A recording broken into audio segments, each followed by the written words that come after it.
welcome along to the Property Academy podcast. I'm your host, Emmett Knight. I'm Andrew Nichols. And today on the show, we're talking about the mechanics of leveraging your house. Now, the only mechanics we know about. Basically. Now, this is for anybody getting started in investment property. If you've got your own property already, you've got your owner-occupier, which you're happy living in, and you own that, most people get started in investment property by using that to secure the deposit for their first investment property. So if you've never done this before, if you've never purchased your first, or you haven't purchased your first investment property, this is going to be one for you, because we're going to get deep on how you actually free up that equity in order to be able to go and purchase that first investment. So this is one that Manuel can relax on today. Enjoy that shower, mate. You don't need to worry about this one. We might have to explain that to the listeners, but that's another story for another time. So kick it off for us, Andrew. All right. So most investors, as Ed said, will probably start out with not actually having a deposit in cash. They'll start out with equity in their own house, and that's just fairly common because I guess most people want to buy their own house. I mean, Ed and I have been a bit different. We rented and go buy rental properties, and some of the young investors that I work with do this, but the normal people of the world go out there and buy their own house, and they pay their mortgage diligently down over a few years, and then they have a couple of kids, and then they suddenly realise, geez, I've got $300,000 worth of equity in my house. And then someone like me comes along and says, what the hell are you doing with $300,000 equity doing nothing for you? Do something with it. And that's why people can get what we often call 100% borrowing, because of course you can't get 100% borrowing, but you kind of can. You can get all the money to invest in a property using some of that, what we often call usable equity. So say, for example, you've got a house and there's $300,000 worth of equity. You can apply to your bank to borrow the deposit against that rather than actually have saved a cash deposit like you did for your own first house. And if it's an owner-occupied property or a holiday home, you can usually borrow up to 80% against it. So if the value's $750,000, you can borrow $600,000. Is that right? Yes, because you've got the numbers in front of you, and you've stole the bit that I was going to talk about. No, I wasn't going. That was purely coincidence. Oh, yeah. It's so interesting. If you've got an investment property at the moment, you can borrow 60% against that. And if you've got bare land and you're not building on it, or if you've got a hotel unit, you might be able to lend 50% on it. So let's go through some examples of these numbers. Let's say that you've got an owner-occupied house and it's worth $750,000. Original? What do you mean? Because it's original numbers. Oh, no. I wrote these. Let's say it was $750,000. So what we would call your bank value, or the maximum you can borrow up against that, is $600,000, as Andrew said before. So 80% of $750,000. Now, let's say, maybe you bought that for $500,000 and you've had a $400,000 mortgage at the time. You've paid some of that mortgage off. The house has gone up in value. Let's say your mortgage is now $300,000. So you can borrow a maximum of $600,000 against your owner-occupier, and your mortgage is $300,000. You're already borrowing $300,000 against that. So there is a difference of $300,000. That's what we'd call your usable equity. That's what you can borrow against it. Now, what can you do with that? Well, if you're purchasing a new build investment property, then you only need a 20% deposit. So you take your $300,000, it turns into $1.5 million worth of borrowing power maximum. If it's an existing property, then you need a 40% deposit. So that means that you could borrow up to $750,000 for that purchase of the existing property. Now, depending on your situation and the income side, which we've talked about on the show before, your servicing, you may or may not be able to borrow that full amount. It is going to depend on your specific mortgage application, which we're going to go through. But that provides you some rough numbers about what can you do with the equity within your property.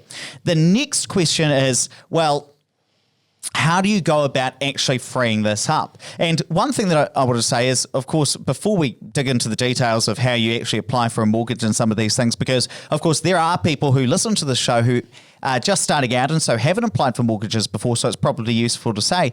Of course, this all depends on what's your house actually worth. And banks have a couple of different ways of figuring out what they're going to lend you based on what your property's worth. They might use what's called a desktop valuation. That's where they'll go to, there are two companies in New Zealand, either CoreLogic and they'll use the eValuer tool, or they'll go to Velocity and use the iValuer tool.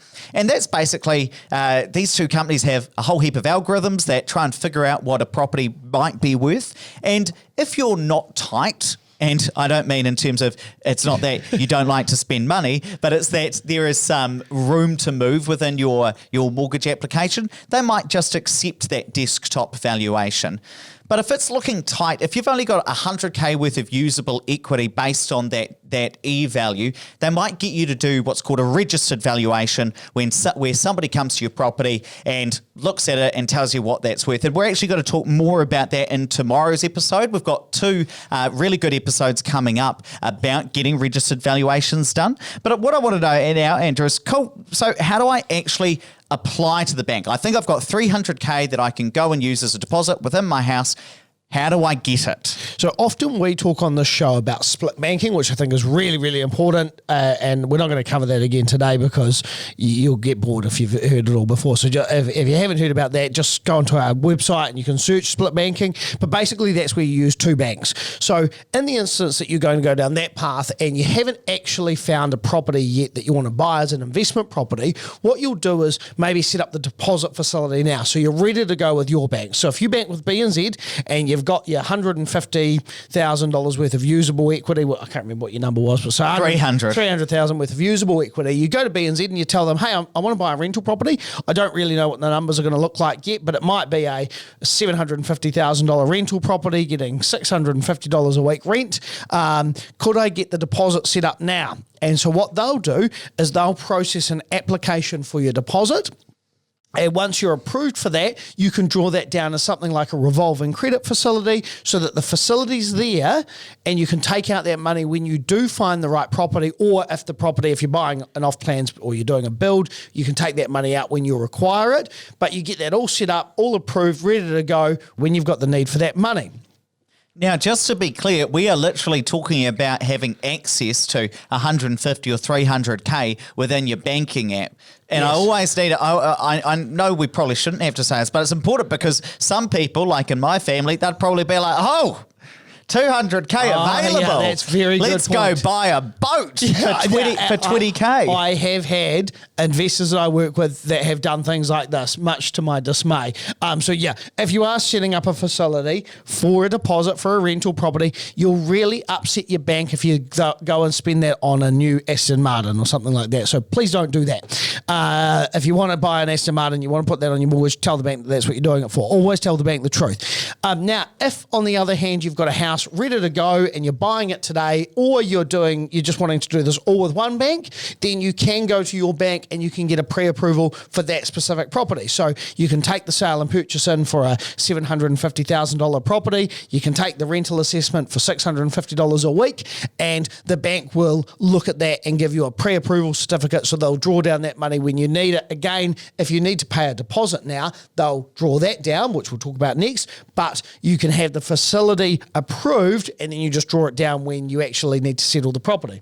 So now let's talk about how you actually go about applying for a mortgage. Now, of course, you could go and get a mortgage in a whole heap of different ways, but the way that we'd usually do it, and the way we do it at Catalyst Financial, our mortgage broking firm, is we use a piece of software called Trail. So if anybody who's listening has used Catalyst, when you talk to your mortgage broker and say, I want to do this, they'll be like, sweet.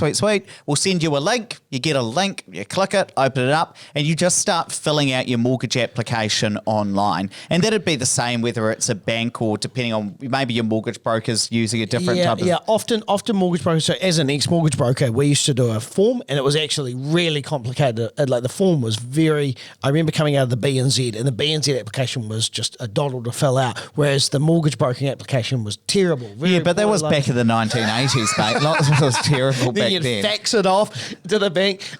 This Trail, you've used it, right? Yeah, I've used it. It's a piece of cake. It's so intuitive. You know, if it says that you've got 3 kids, then it'll ask you the ages and it'll ask if you pay childcare costs, all those kind of things. You obviously put that you had children in there, mate.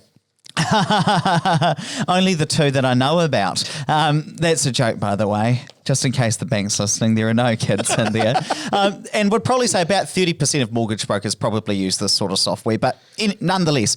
And what was surprising, actually, I was talking to somebody the other day who'd never applied for a mortgage, and they were like, are you serious? That's how much information I have to give to a bank, because you've got to do 3 months worth of pay slips, 3 months worth of bank statements, 6 months of credit card statements, a copy of your passport, everything apart from your DNA. Yeah, rough budget. You even have to put a rough budget of what you spend per week. And of course, nobody knows what they actually spend per week. Like, nobody really knows. So when I did a reasonably recent application to the bank, the new bank manager that I've been assigned to rang me up and said, you need to do a budget. And I said, no, I'm not going to do that. And she said, well, you have to. You're probably the only person who could speak back to the bank. Just so we're clear, I'm going to make this up. And she goes, that's okay, just make it up.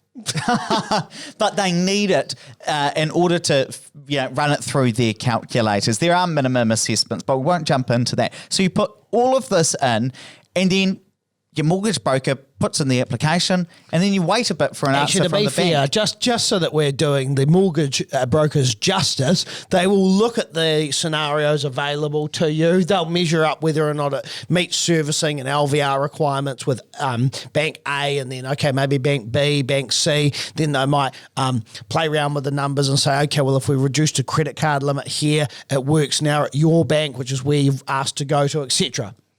All of that stuff, then they put it in, and then you wait for a bit, and you'll eventually get your answer back. And look, the bank may not give you a no. They may not give you a yes. They might come back with some other stuff. Yeah, so often what you'll... Yeah. No, don't say no, and I'm right. Well, I mean, that's a yes normally, because you're talking about a conditional approval, aren't you? Yeah. So that's a yes. Yes condition. Okay, fine. No, so there are three options. So it's a yes, no, or a deferral. So a deferral is we want more information. So, hey, you're missing a bank statement here. One thing I will suggest is you give everything up front, because if you get through that 10-day process of getting it in front of a bank assessor and you're missing one form, they'll send it back to the back of the queue, and you have to go through that process again. So make sure you provide everything up front. Once they get all the information, they'll be able to say yes or no. If it's a yes, you'll get usually what's called a conditional approval, and that'll be a letter of offer that will be very basic. It'll say, we'll give you $750,000 like you've asked. The interest rate on a letter of offer means nothing, so don't pay any attention to that. Generally speaking, it will be the carded floating rate. And so it might say 3.74, and you might think, oh, that's huge, but obviously that won't be the rate that you pay. That gets negotiated later on often. It'll have a loan term of 30 years. Again, if this is for your own house, you might be paying it off over 15. Doesn't mean a lot at this stage. You just want to see that the amount's going to be enough for what you want to do, and that the conditions are things that you're able to meet. And conditions might be things like supply us with an extra pay slip, or supply us a letter from your employer because your income fluctuated a little bit last year and we just want to understand why. We need to see your ID because we didn't have a clear copy, or we want an extra copy of it. Those kind of things.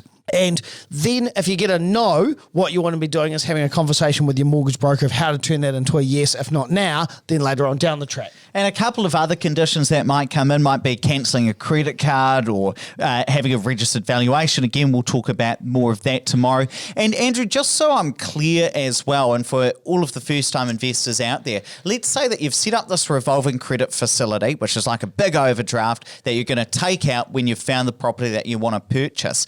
Because you're using a revolving credit, you're going to be on the floating rate, which is going to be significantly higher than if you were fixing. So once you've got that available and you take out the $150,000 to go pay your deposit, is that the point where you then fix that for say a 1 year, and you change it from a revolving credit into a fixed term mortgage? So say some of the larger investors that I work with might have a revolving credit facility of $1 million undrawn, and that's their deposit facility. And say they want to buy something off plans and it's $750,000, then they write a check out for $75,000 to pay the 10% to the developer's lawyer.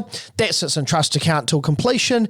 Then at completion, they need another $75,000 to bring up their 20% deposit. So they take that out there. Now they'll borrow the 80% from a new bank, and then the 150 that they've got overdrawn in their revolving credit, they'll fix that, let's say 1 year fix, 2.19, put it on interest only, and then the revolving credit limit reduces from $1 million to $850. So they've got nothing owing on that, but now they've just used 150 of that and then fixed it, and then they'll do the same thing again. So, Andrew, have you ever been tempted to spend you've got this big revolving credit there, surely you get tempted to spend it? No, you're more sensible than that. No, That's surprising I to like me. property. Yeah. Fantastic. Let's wrap it up there. But please don't forget to rate, review, and subscribe to the show. And remember, tomorrow we are going to be talking about getting a registered valuation, how you deal with a valuer. I've recently had it done, so I'm going to talk to you about the story of what I went through. That's a good idea. And the other thing I want to say is if you are starting out, we get a lot of questions from things that we've covered in the past on the show. And sometimes that's like 50 episodes ago, so you might not have seen a specific episode. I just want to remind you that we do have a living catalogue on our website. I'm going to drop a link to that in the show notes, or it's opuspartners.co.nz/podcast/catalogue. You can search for different episodes so you can find the ones that are most interesting for you. And don't forget that tomorrow night we have our webinar, our monthly webinar, where we are going to be going through the government's changes and the opportunities that are there for property investors. So if you haven't registered to come along to that yet, drop a link in the show notes for that as well, or just go to opuspartners.co.nz/webinar.